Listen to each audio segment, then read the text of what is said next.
Been about 4 years now since I had sold my home in town and bought a farm up in the northern part of the county of Okaloosa. School had just gotten out for my daughter, going to go into middle school. We had waited until school got out before we made our move. I had prepared the home, done a little bit of remodeling, got all our stuff moved from town into the farmhouse, and we were ready. We were finally moving in.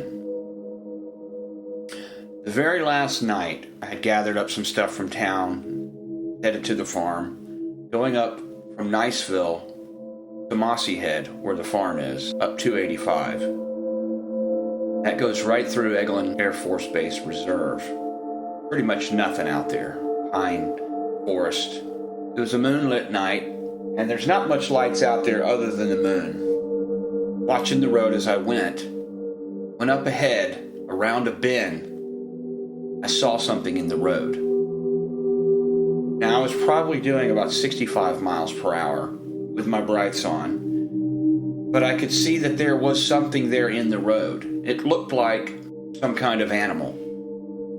It was a tan color, tannish brown.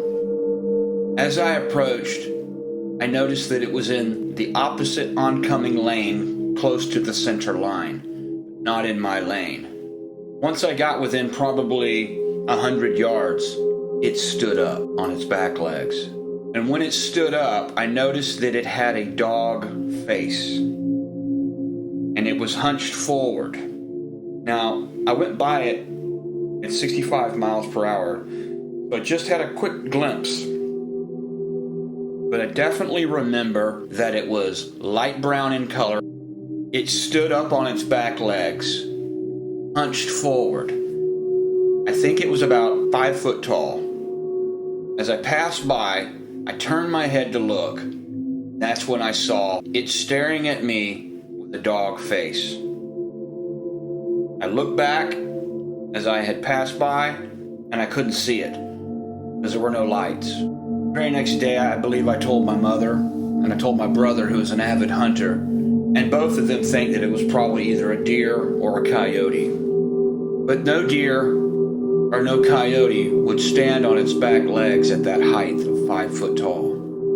I'm not sure what it was. I'll never forget it, and I'll never forget what I saw as it stood up and looked at me. Was it a Dogman? I've done a little bit of study, and I've found that there have been 16 reports of Bigfoot, or skunk ape as they're known in our area, reported over the past few decades in Okaloosa County area. But I can't seem to find any reports of dogmen. I'm not sure what it was.